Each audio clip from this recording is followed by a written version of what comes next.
사랑하는 여러분, 우리는 오늘 인생의 가장 소중한 유산, 바로 믿음을 자녀와 손주 세대에 전하는 일에 대해 함께 생각해 보려고 합니다.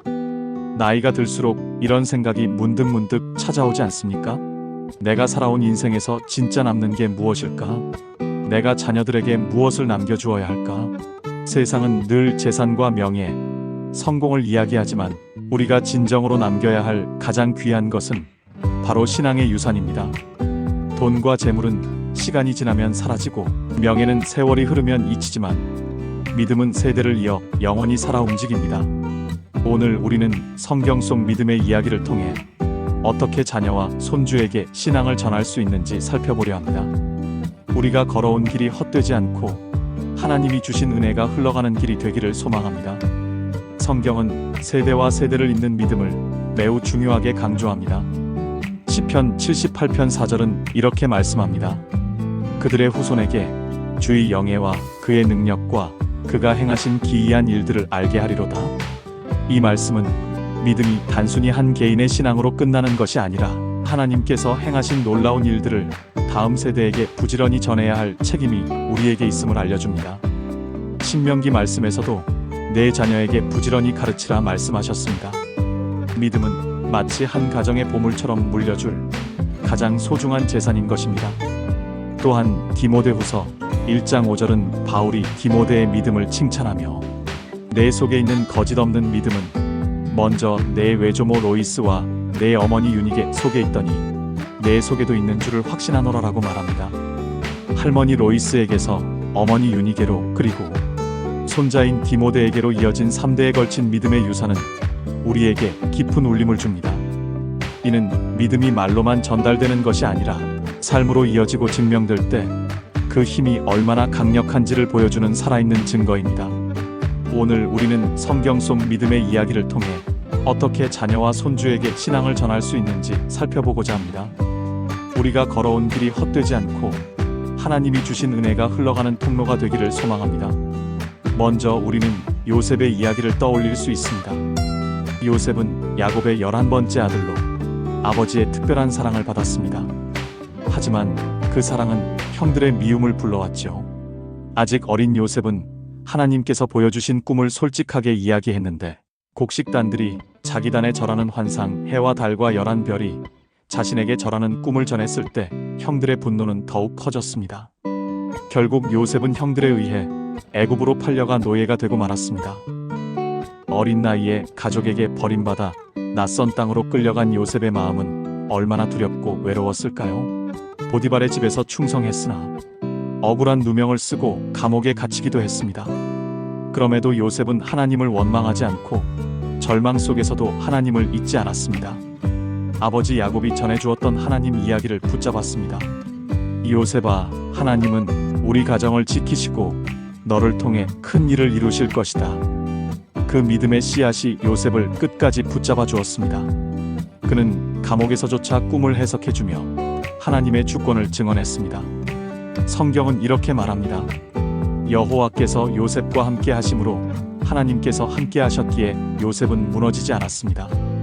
결국 그는 바로의 꿈을 해석하게 되고 마침내 애굽의 총리가 되어 온 세상을 기근에서 구하는 사람이 되었습니다. 요셉의 생애는 단순히 한 개인의 성공 이야기가 아닙니다. 그는 아버지 야곱에게 들었던 믿음의 이야기, 할아버지 이삭과 증조부 아브라함이 걸어간 신앙의 길을 기억하고 있었습니다. 바로 그 믿음이 그를 지탱했습니다. 나중에 형제들이 자신에게 엎드려 용서를 구할 때 요셉은 이렇게 말합니다. 당신들이 나를 해하려 하였으나 하나님은 그것을 선으로 바꾸사 많은 백성을 구원하게 하셨습니다. 사랑하는 여러분, 요셉의 믿음은 어디서 시작되었습니까? 바로 아버지 야곱이 들려주었던 믿음의 이야기에서 시작되었습니다. 이 고백은 믿음의 유산이 어떻게 한 세대를 넘어 또 다른 세대를 살리는지, 부모와 조부모가 전해준 믿음의 씨앗은 자녀와 손주 세대에서 반드시 살아 열매 맺는다는 사실을 보여줍니다. 또 다른 인물은 모세입니다. 모세는 태어나자마자 위기를 맞이했습니다. 히브리 민족의 사내 아이는 다 죽이라는 명령이 내려졌기 때문입니다. 그러나 그의 부모는 믿음으로 갈대 상자에 모세를 숨겨 나일 강에 띄웠습니다. 하나님께서는 그 갈대 상자를 공주의 눈에 띄게 하셨고 모세는 궁중에서 자라났습니다. 그러나 그는 자신의 뿌리를 잊지 않았습니다. 이집트의 권력과 부를 누릴 수 있었지만 그는 하나님의 백성과 함께 고난받기를 선택했습니다. 홍해가 갈라지는 기적, 만나와 메추라기를 먹이며 광야를 걸어가게 하신 하나님의 인도하심은 모세와 이스라엘 백성의 삶에 새겨진 믿음의 증거였습니다. 또한 반석에서 물이 솟는 기적을 보며 이스라엘 백성을 40년 동안 이끌었습니다. 그러나 모세는 약속의 땅에 들어가지 못했습니다. 그런데 여기서 중요한 것은 모세가 죽은 후에도 하나님의 역사는 이어졌다는 사실입니다. 여호수아가 그 바통을 이어받아 가나안 땅을 차지했습니다. 모세의 믿음이 여호수아에게 흘러갔고 여호수아의 믿음은 또 그 세대에게 전해졌습니다. 이는 한 세대의 믿음이 끝이 아니라 다음 세대로 계속 이어져야 한다는 사실을 잘 보여줍니다. 여호수아의 고백을 기억하시죠? 오직 나와 내 집은 여호와를 섬기겠노라. 이것은 단순한 결심의 말이 아니라 가정의 신앙 고백이었습니다. 여호수아는 가정이 믿음을 지키는 울타리임을 알았습니다. 사랑하는 여러분, 우리도 가정 안에서 자녀와 손주들에게 분명한 신앙의 방향을 제시할 수 있어야 합니다. 믿음은 교회에서만 가르쳐지는 것이 아니라 가정 안에서 삶으로 전해져야 하기 때문입니다. 여호수아는 젊은 시절부터 모세 곁에서 자라며 그의 믿음을 본받았습니다. 그는 모세가 하나님 앞에 무릎 꿇는 모습을 지켜보았고 율법의 말씀을 붙드는 모습을 배웠습니다. 그 믿음이 여호수아를 이끌었습니다. 모세가 죽은 후 여호수아는 약속의 땅 가나안으로 백성을 인도했습니다. 요단강을 건너고 여리고성을 무너뜨리는 승리를 거두었습니다. 사랑하는 여러분, 만약 모세가 여호수아에게 믿음을 전하지 않았다면 이스라엘은 길을 잃었을 것입니다. 그러나 믿음은 이어졌습니다. 모세의 기도와 순종이 여호수아의 마음에 새겨져 새로운 세대의 믿음으로 열매 맺었습니다. 부모와 조부모가 보여주는 믿음의 본은 자녀 세대의 인생을 바꿀 수 있는 강력한 힘이 됩니다.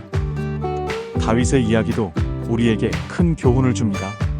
다윗은 어린 목동 시절부터 하나님을 사랑하고 찬양하였고 하나님의 기름 부음을 받아 왕이 되었습니다. 작은 돌 하나로 골리앗을 무너뜨린 그는 평생 수많은 전쟁을 치렀고 때로는 죄에 넘어지기도 했지만 늘 하나님께 돌아와 회개했습니다. 그는 수많은 시편을 지으며 후대에 신앙의 노래를 남겼습니다. 여호와는 나의 목자시니 내게 부족함이 없으리로다. 이 고백은 다윗이 한 사람의 목동 시절부터 왕이 된 이후까지 변함없이 하나님만 의지했음을 보여줍니다. 다윗의 가장 큰 소망은 하나님을 위한 성전을 짓는 것이었습니다. 그러나 하나님은 다윗에게 말씀하셨습니다. 너는 성전을 짓지 못한다. 그러나 내 아들 솔로몬이 성전을 세울 것이다. 다윗은 실망하지 않고 아들이 성전을 완성할 수 있도록 모든 준비를 다했습니다. 금과 은을 모으고 나무와 돌을 준비하고 성전의 도면을 그리며 제사장들을 세워 질서를 마련했습니다. 그리고 다윗은 아들 솔로몬에게 성전을 짓는 사명을 물려주었습니다. 솔로몬은 지혜를 구한 왕으로 잘 알려져 있습니다.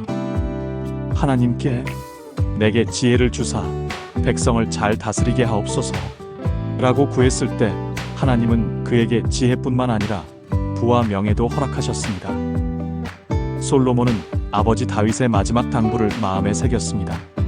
그리고 왕이 된 후 아버지가 남겨준 준비물을 가지고 장엄한 성전을 완성했습니다. 솔로몬이 성전을 세워 하나님께 봉헌했을 때 하늘에서 불이 내려와 재물을 사르는 놀라운 역사가 일어났습니다. 그 성전은 이스라엘 신앙의 중심이 되었고 하나님께 영광을 돌리는 집이 되었습니다. 이처럼 다윗과 솔로몬의 이야기는 믿음의 유산이 아버지에게서 아들에게로 한 세대에서 또 다른 세대로 이어졌음을 보여줍니다. 부모 세대가 품었던 믿음의 꿈이 자녀 세대에서 완성된 것이죠. 우리가 지금 다 이루지 못하는 일이라도 우리의 자녀와 손주가 믿음을 이어받아 열매 맺을 수 있습니다. 사랑하는 여러분, 요셉의 이야기, 모세와 여호수아의 이야기, 다윗과 솔로몬의 이야기는 모두 한 가지 메시지를 전해줍니다. 믿음은 한 세대에서 끝나는 것이 아니라 반드시 다음 세대로 이어져야 한다는 것입니다.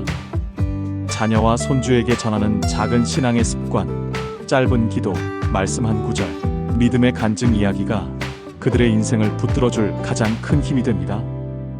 우리가 오늘 남겨야 할 가장 귀한 유산은 세대를 넘어 흘러가는 믿음입니다.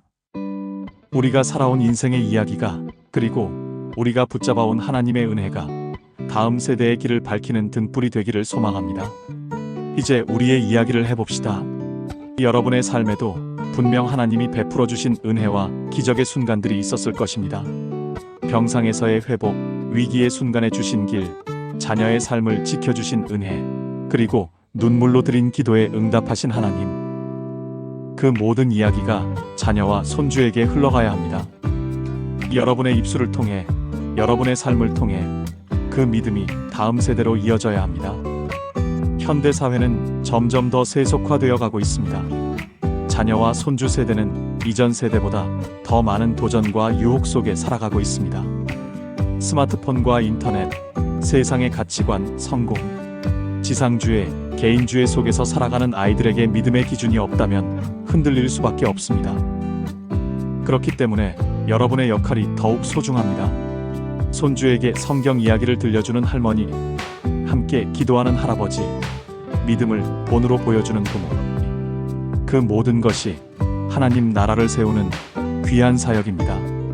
우리가 실천할 수 있는 방법을 몇 가지 나누고 싶습니다. 첫째, 자녀와 손주에게 말씀을 들려주십시오. 짧은 성경 구절이라도 함께 암송하고 나누는 것이 중요합니다. 둘째, 가정 예배를 드리십시오. 길지 않아도 괜찮습니다. 함께 모여 찬송 한 곡 부르고 말씀 한 구절 읽고 기도하는 시간이 자녀들의 기억 속에 오래 남습니다. 셋째, 삶으로 본을 보이십시오. 말로만 믿음을 가르치는 것이 아니라 용서하는 모습, 감사하는 모습, 기도하는 모습을 보여주셔야 합니다. 넷째, 믿음의 추억을 만드십시오. 손주와 함께 교회에 가거나 여름 성경학교에 보내거나 함께 봉사하는 경험을 만드는 것이 신앙을 깊게 심어줍니다. 다섯째, 축복의 말을 아끼지 마십시오. 자녀와 손주를 만날 때마다 하나님이 너를 사랑하신다, 하나님이 너를 귀하게 쓰실 것이다라는 축복을 선포해 주십시오. 이 말이 아이들의 가슴에 평생 남습니다. 사랑하는 여러분, 믿음은 말로만 전해지는 것이 아닙니다. 삶과 사랑으로 전해질 때 그 힘이 살아납니다. 여러분이 자녀와 손주에게 남겨줄 가장 귀한 유산은 집도, 땅도, 재산도 아닙니다. 바로 믿음입니다. 세대에서 세대로 이어지는 믿음, 그것이 하나님이 원하시는 가장 아름다운 유산입니다. 오늘 우리가 다시 다짐합시다. 나와 내 집은 여호와만 섬기겠습니다. 내가 걸어온 길을 통해 경험한 하나님을 자녀와 손주에게 전하겠습니다. 그리고 나의 믿음이 멈추는 것이 아니라 다음 세대를 살리는 생명의 씨앗이 되기를 간절히 소망합니다. 마지막으로 함께 기도하겠습니다. 하나님 아버지, 우리의 인생을 여기까지 인도하신 은혜를 감사합니다. 우리가 받은 믿음을 자녀와 손주 세대에게 흘려보내게 하시고 우리의 작은 씨앗 같은 믿음이 그들의 삶에서 큰 나무로 자라게 하옵소서. 우리 가정이 주님을 경외하는 가정이 되게 하시고 다음 세대가 주님 안에서 흔들림 없는 믿음을 가지게 하옵소서. 예수님의 이름으로 기도합니다. 아멘.